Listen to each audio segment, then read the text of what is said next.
যদি ইসলাম বাড়াবাড়ি করে তাহলে বাংলাদেশের সমস্ত মানুষ ঐক্যবদ্ধ হবে, ইসলামের বিরুদ্ধে আন্দোলন করবে, সংগ্রাম করবে, যুদ্ধ করবে ইনশাআল্লাহ।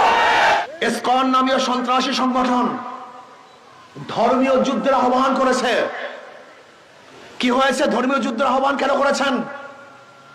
বাংলাদেশের পরিস্থিতি খুবই সুন্দর, খুবই ভালো। গত কয়েকদিন আগে দুর্গা পূজা হয়ে গেছে, কোন জায়গায় কোনো অঘটন ঘটে নাই, বরং অঘটন ঘটাবার জন্য বহু ষড়যন্ত্রকারীরা ষড়যন্ত্র করছিল, কিন্তু এদেশের মানুষ সচেতন থাকার কারণে অঘটন ঘটাতে পারে নাই।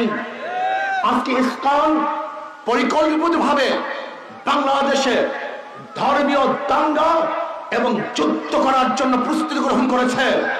আমরা ইসকনকে বলবো, বাংলাদেশের প্রত্যেক নাগরিক সজাগ আছে, সচেতন আছে।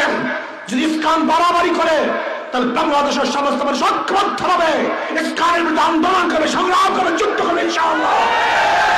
ইসকনকে বলবো, সাবধান হয়ে যাও।